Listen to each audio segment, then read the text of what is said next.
जैसे एक तो गाड़ी चलती है, मैंने चला दी 200-300 किलोमीटर, मतलब लंबी रनिंग होती है, तो बीच बीच में पावर छोड़ देती है गाड़ी। पावर छोड़ देती है बिल्कुल। पावर छोड़ने के बाद गाड़ी पहले रोकनी पड़ती है साइड में, चाहे हाईवे चल रहा हो चाहे कुछ चल रहा हो, तो साइड में रोको, इग्निशन बंद करो, गाड़ी मतलब कुछ बटन है, गेट खोलो, एक बार बंद करो, फिर दोबारा स्टार्ट करो, जब जाके पावर आएगी, वरना आती नहीं। कल को कोई 5 स्टार रेटिंग करके टाटा में फंस ना जाए। मेरे को कहीं बाहर जाना है, हिमाचल जाना, मुझे कोई काम है, तो मेरे को ये गाड़ी लेते डर लग रहा है भाई, कहीं मैं ले जाऊं और रास्ते में ये बंद ना हो जाए। Hello guys and welcome back to the channel and I hope आप सब लोग बिल्कुल ही अच्छे होंगे। कुछ दिन पहले ही भाई टाटा मोटर्स ने अपनी कार्स पे बहुत अच्छे डिस्काउंट्स प्रोवाइड करे।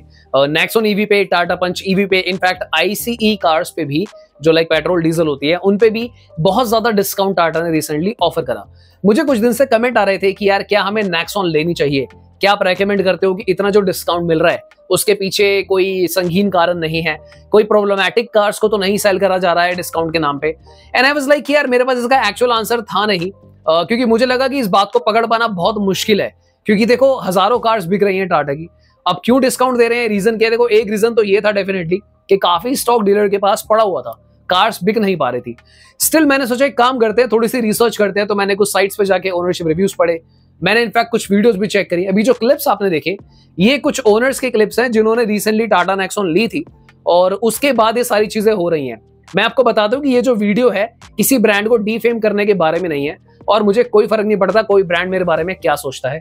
मेरा जो प्राइमरी फोकस है फिलहाल ये है कि जो हमारी ऑडियंस है, जो हमारे व्यूअर्स हैं, उनको मैं ये बताऊं कि करंटली चल क्या रहा है। सो मैं आपको एक्यूरेट और करेक्ट डिटेल्स शेयर करने वाला हूं। आप टाटा की कार ही खरीदेगा, पर मैं आपको गाइड भी करूंगा कि क्या सावधानियां आपको बरतनी है ताकि ये सारी प्रॉब्लम्स आपके साथ ना हो जाए। अब इनमें से ना एक ओनर ने एक्चुअली में बताया है कि हुआ क्या है, क्यों वो ऐसा कह रहे हैं कि भाई मैं किसी को टाटा की कार लेना रेकमेंड नहीं करूंगा। हाँ, लेकिन मैं यही सलाह दूंगा भाई टाटा को, जिनका बजट है इतने का, वो टाटा तो मत लेना, मैं रिकमेंड नहीं करूंगा भाई। मैं तो फंस चुका हूं, आप लोग मत फंसना इसको लेकर। सो मेरे पास उनकी कुछ डिटेल्स है जो मैं आप लोगों के साथ शेयर करता हूं ताकि आप और मैं एक ही पेज पे आ जाए कि भाई ये स्टोरी जो है ये क्या चल रही है, क्यों इतनी बुराइयां हो रही है टाटा की कार की, स्पेशली नेक्सॉन की। सो यहाँ पर एक ओनर ने बताया कि उन्होंने टाटा की नेक्सॉन जो है तकरीबन 1.5 महीना पहले ली है, जब डिस्काउंट एंड ऑफर स्टार्ट हुए थे नेक्सॉन पे।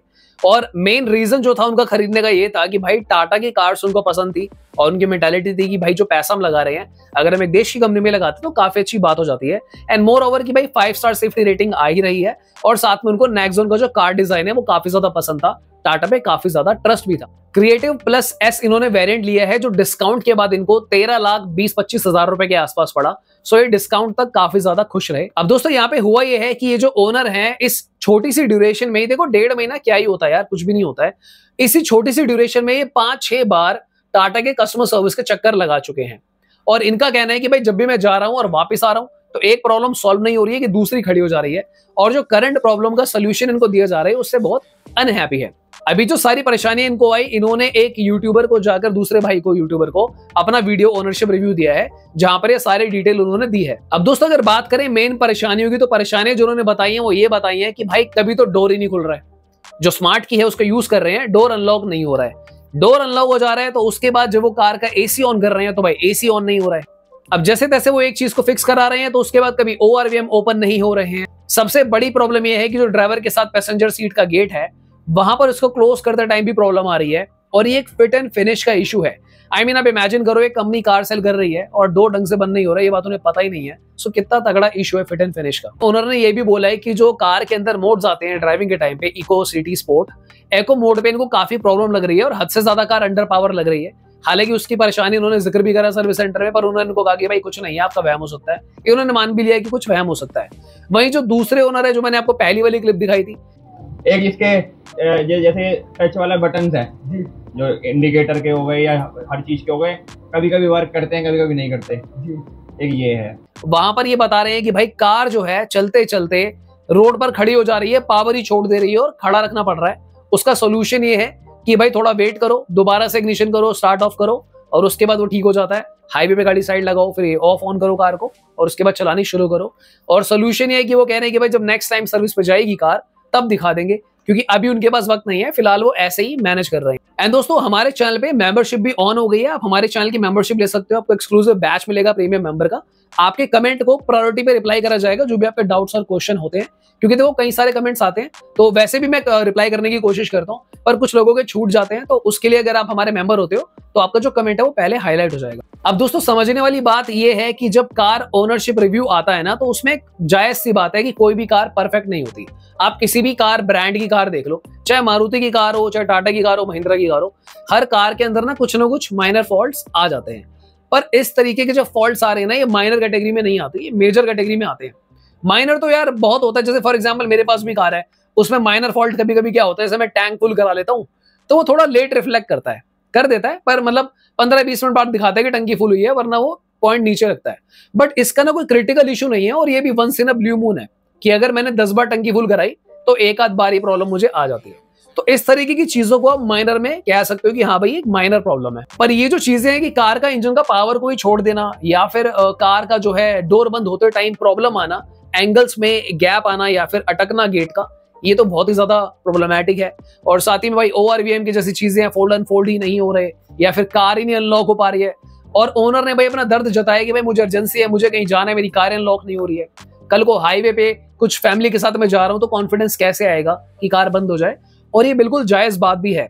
और कहीं ना कहीं मैं ये भी मानता हूं कि हो सकता है भाई ये सारी टाटा की कार्स में ना होता हो, क्योंकि इतने क्रिटिकल इश्यूज, अभी कुछ टाइम पहले किसी भाई ने टाटा हैरियर की वीडियो भी डाली थी, मैंने उसके ऊपर भी एक वीडियो बनाई थी। उन्होंने भी काफी चीजें बताई थी कि 1,70,000 रुपए के आसपास जो है सर्विस उनको पड़ गई थी। एंड एज आई सेड, अगर आपके पास भी कोई टाटा की कार है तो आप डेफिनेटली कमेंट करके बताना, क्योंकि आपका फर्ज बनता है कि आप बताओ, अच्छी बातें भी लिखो और बुरी बातें भी लिखो। मैं वीडियो इसलिए बना रहा हूं ताकि हमारी कम्युनिटी को जस्टिफिकेशन आ जाए कि यार एक्चुअली में ये जो प्रॉब्लम्स आ रही हैं ये once in a blue moon है, यानी कि कभी कभी किसी कार में हो रहा है, या फिर मेजॉरिटी ऑफ द कार्स में हो रहा है।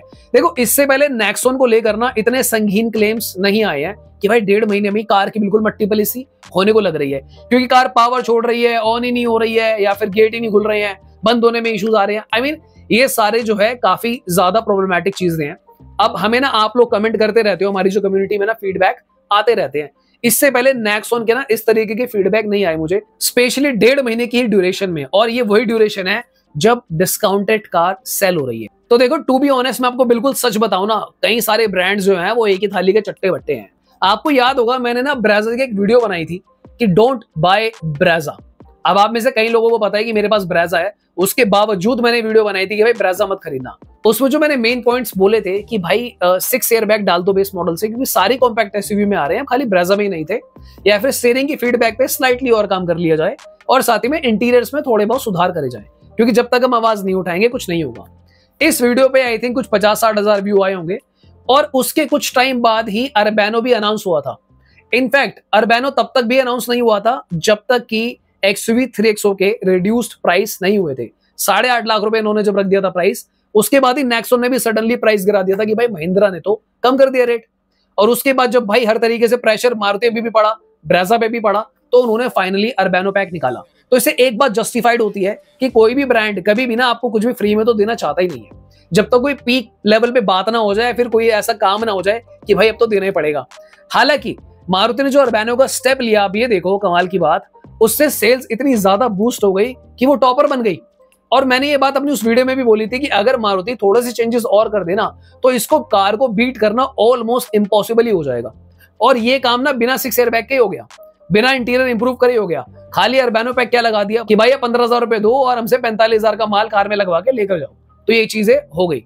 इसीलिए कहीं ना कहीं देखो ये बात तो है, जब आपको हैवी और मेजर डिस्काउंट मिलता है ना, तो ये आपकी जिम्मेदारी बनती है कि आप अपनी कार को खुद चेक करके लो। और देखो थोड़ा बहुत तो मैनेज करना पड़ेगा। अब एग्जैक्टली देखो मैं पर्टिकुलर किसी ब्रांड का नाम नहीं लूंगा, आप सबको पता है, इंटरनेट आपके पास भी है, आप खुद जाएंगे, गूगल करेंगे, साइट्स पे रिव्यू पढ़ेंगे, यूट्यूब पे जाएंगे, तो आपको खुद ही पता चल जाएगा कि भाई किस ब्रांड की बिल्कुल मट्टी पलीत है कस्टमर सर्विस के मामले में, कौन लोग सबसे ज्यादा परेशान है किस कार को लेके। अब ऐसा नहीं है कि नेक्सॉन के मेरे पास पॉजिटिव फीडबैक नहीं आते, मुझे बहुत अच्छे नेक्सॉन की फीडबैक भी आते हैं, मुझे काफी अच्छे फीडबैक 3XO के भी आते हैं। मैंने 3XO का एक ओनरशिप रिव्यू भी करा था, जिसमें एक ओनर ने मुझे बिल्कुल रियलिटी बताई थी, और मैंने इसलिए वो ओनरशिप रिव्यू वीडियो अपने चैनल पर डाली भी। मैं आपको एक बात बताता हूँ, मुझे ना ओनरशिप रिव्यू की ना काफी वीडियोस आती हैं, पर मेरी प्रॉब्लम क्या है ना, अगर मैं हल्का सा भी भाप जाता हूँ ना कि वो ओनर रियलिटी नहीं बता रहा, फॉर एग्जाम्पल वो बस तारीफ के पुल बांधे जा रहा है और वो एक पॉइंट भी नहीं बताना चाहता माइनर कि भाई इसमें कोई कमी है, तो वहां पर मुझे दिक्कत लगती है कि भाई ये ओनरशिप रिव्यू फेक ही है। तो मैं उसको चैनल पे पब्लिश नहीं करता। फॉर एग्जाम्पल जैसे मेरे पास एक कार है, मुझे पता है भाई मेरी कार भी परफेक्ट नहीं है, कोई ना कोई दिक्कत तो उसमें आएगी भी, और आपको मेरे चैनल पे ना उस कार की बुराइयां भी मिलेंगी जो मेरे पास कार है, और अच्छाइयां भी मिलेंगी, क्योंकि हमें दोनों चीजें लोगों को बतानी चाहिए। उसके बाद लोगों का फर्ज बनता है कि जो बुराइयां हैं क्या वो टॉलरेबल लग रही है उनको, क्या अच्छाइयां उनको ज्यादा अच्छी लग रही हैं, या फिर कार में बुराइयां ज्यादा है तो भाई वो लेना ही नहीं चाहते, या फिर अच्छाइयां, मतलब let people think and analyse कि जो बात हम उन्हें बता रहे हैं वो ट्रांसपेरेंट है और क्या वो सहमत है या नहीं है। सो अगर आप मेरे पास ओनरशिप रिव्यू के लिए मेल करते हैं तो प्लीज यार देखो, अगर आप ऑनेस्ट रिव्यू अपनी कार का देना चाहते हो ना, बिल्कुल ही ऑनेस्ट, तो ही बात बनेगी। अब जैसे मेरे पास ना मेल और कमेंट आया था कि यार हमारे पास 3XO है पेट्रोल, ये 25 की माइलेज देती है, मैं अपनी कार का ओनरशिप रिव्यू देना चाहता हूँ। भाई मैं मान ही नहीं सकता 25 की एवरेज देती है पेट्रोल में, कैसे मान लें हम 25 की एवरेज देती है? 25 की एवरेज तो भाई स्विफ्ट क्लेम करती है, मारुति की 3 सिलेंडर वाली, वो भी क्लेम करती है ARAI, 25 आती नहीं है। 25 अगर 3XO पेट्रोल में आएगी टर्बो इंजन के साथ, तो भाई बाकी कारें क्या करेंगी? फिर CNG का क्या रोल है हमारे देश में? डीजल क्या करेगा? आत्महत्या करेगा क्या diesel? So that's the reality. मैं तभी ना हर किसी का ओनरशिप रिव्यू पब्लिश नहीं करता हूं, मैं काफी ओनरशिप रिव्यू रिजेक्ट भी कर देता हूं।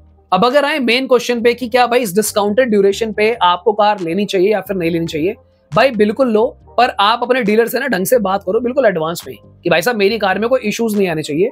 कोशिश आप ये करो कि आप कोई ऐसा पर्सन अपने साथ ले जाओ, कोई भी आपका यार दोस्त हो, फ्रेंड हो, कोई भाई साहब अंकल जी हो आपके अड़ोस पड़ोस में, इनको काफी नॉलेज होती है कार की, ढंग से आपकी कार को खरीदने में हेल्प करे, प्रॉपर चेक करो। मैंने आपको एक वीडियो में बताया भी था कि भाई PDA के चक्कर में मत पड़ो, पर अगर आपको लगता है कि भाई आप बहुत ही ज्यादा मतलब बिगिनर हो कार के मामले में, तो एक बार को आप PDA ले लो, पर किसी प्रोफेशनल सर्विस का लो, ना कि कोई कह रहा है कि भाई हमें PDA करना आता है, हमें बुला लो हम कर देंगे, उसके भी पे मत करो। प्रोफेशनल PDI सर्विसेज लो अगर लेनी भी है तो, वो भी एक्सट्रीम लेवल पे।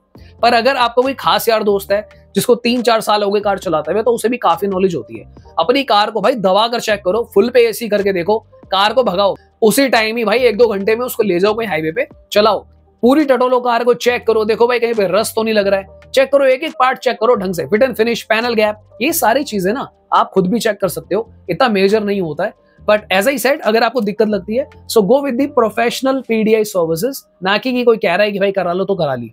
अब कई सारे ना गली मोहल्ले में भी शॉप्स होती हैं, वो भी कह देते हैं जी हम कर देते हैं PDI, भले उन्हें कुछ नॉलेज नहीं होती पर वो कर देते हैं पैसे लेके, पैसा आता किसे बुरा लग रहा है, उनको पता है कि जब आपको तो जीरो नॉलेज है तो वो जो बताएगा आप मान ही लोगे।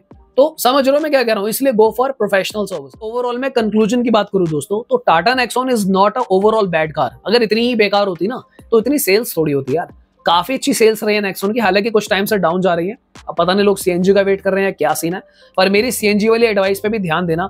देखो आज तक पेट्रोल वाली कार पे, डीजल पे इनके इश्यूज निकल आते हैं, तो अगर आपको CNG लेनी भी है ना, सो अगर आप मेरे बहुत खास ही व्यूअर हो, आई विल सजेस्ट यू कि थोड़ा सा वेट करना, 1-2 महीने लोगों को लेने देना, स्टार्टिंग का लॉट निकलने देना, let people buy and think कि भाई क्या चल रहा है। ओनरशिप रिव्यूज वगैरह जब नेट पर आएंगे एंड व्हेन यू सी कि भाई सब कुछ क्लियर है, भाई खतरे के बादल हट चुके हैं, तब जाके आप उसको आराम से खरीद लेना। तो दोस्तों आज की वीडियो के लिए इतना ही, मिलते हैं किसी और दिन। Thank you so much for watching guys, bye bye, take care.